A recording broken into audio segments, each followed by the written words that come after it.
Castlevania Lords of Shadow is the first game in Konami's attempt to reinvigorate their vampire hunting franchise. The game's story is set in the year 1047 and centers around Gabriel Belmont, a member of the Brotherhood of Light. Gabriel suffers from dead wife disease and is now looking for a way to bring back his beloved Marie. And that's where the game starts for us, the player. Gabriel is on his way to the Lake of Oblivion to communicate with his wife, but he's promptly stopped by a pack of werewolves. This tutorial introduces us to the base mechanics of the game. Combat-wise, the game plays a lot like Lament of Innocence and other hack and slashers like Devil May Cry, Dante's Inferno and Darksiders. Gabriel can dish out light and heavy attacks with his whip-like battlecross and is able to acquire more powerful combos and abilities in the course of the game. The battlecross itself is a fascinating contraption. Built by Rinaldo Gandolfi, it also has a hookshot attachment, a quasi-chainsaw and a neat stake to take out vampires and to open doors. There are also several sub-weapons like throwing daggers, holy oil and power crystals, which allow Gabriel to summon a powerful demon to his side. It goes without saying that this is my favorite weapon. The tutorial also introduces us to quick time events, a franchise first. These QTEs will mostly be used in boss fights or to finish off weaker enemies. Oh, just look at them explode into goo! This game is violent, I like it. But don't worry, it's not just violence and fighting in this game. You will also run into several beautifully designed puzzles. But back to Gabriel. He reaches the Lake of Oblivion and runs into the old god Pan. He learns from him that the so-called Lords of Shadow cast a powerful spell to disconnect Earth from heaven, and at the lake itself, he meets the ghost of his wife. Forgive me. I was not there to save you. Marie tells him that he has to destroy the Lords of Shadow, and he has to claim the power to lift the spell. Plus, this power should also enable him to bring his ghost waifu back. Should Gabriel's voice sound familiar to you, that's due to the fact that he's voiced by Rumpelstiltskin. I mean Hitler. No, I of course mean the lovely Robert Carlyle. Gabriel also runs into his only ally in his quest, the warrior of the Brotherhood Zobek. Zobek also acts as the narrator in the game and introduces the player to the several levels. He is close now, close to the bitch who commands these vampire vermin. He too is played by a prolific actor, Captain Jean-Luc Picard himself, the awesome Patrick Stewart. Speaking of levels, all of them are beautifully designed and it's just fun to make your way through them. Their awesome music helps too.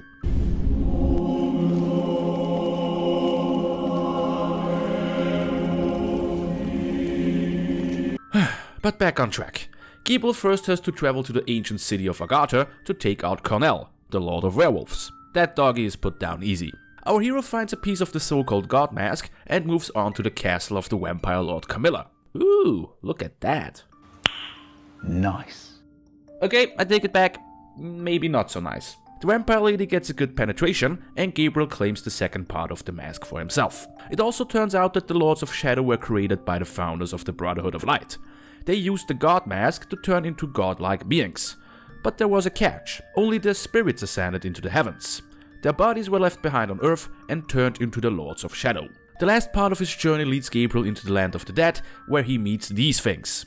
Oh my god, that thing looks dead, man! He also comes face to face with the Necromancer Lord. Yeah, he has to fight death. I just can't get rid of this guy. Fortunately, Gabriel doesn't have to fight a Grim Reaper, but a colossal freaking zombie dragon. Come to think of it, Konami seems to like this whole you versus giant monsters shtick. Gabriel destroys the dragon and manages to put the God Mask back together. And here comes the big twist of this game. Zobek turns out to actually be the last Lord of Shadow, wanting the godly power for himself. He used another mask to manipulate Gabriel into killing his own wife and to send him on his quest in the first place. That's not nice. Or how Gabriel would put it. Thank you, brother. Before Zobek can do anything with the mask, he suddenly bursts into flames and the real mastermind of all this is revealed. The fallen angel Lucifer, Satan himself. He wants to use the God Mask to re-enter heaven and to challenge God himself. Yeah, I'm as lost as you are. Gabriel and Satan duke it out in an awesome light show before our hero kicks Satan's ass and sends him back to hell.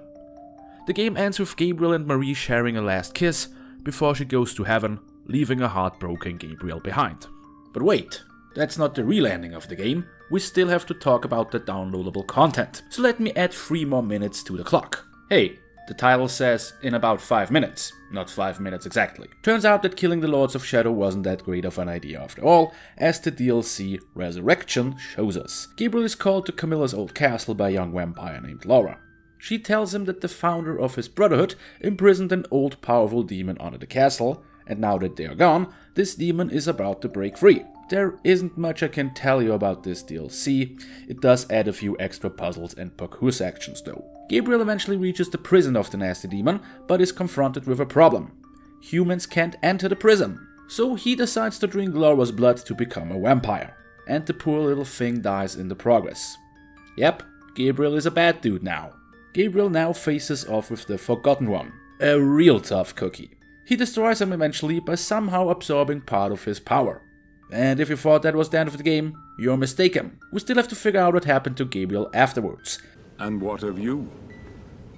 Why have you been hiding all this time? Gabriel. Don't you dare call me that. Saint Dracul. That's right, he became the Prince of Darkness, Dracula.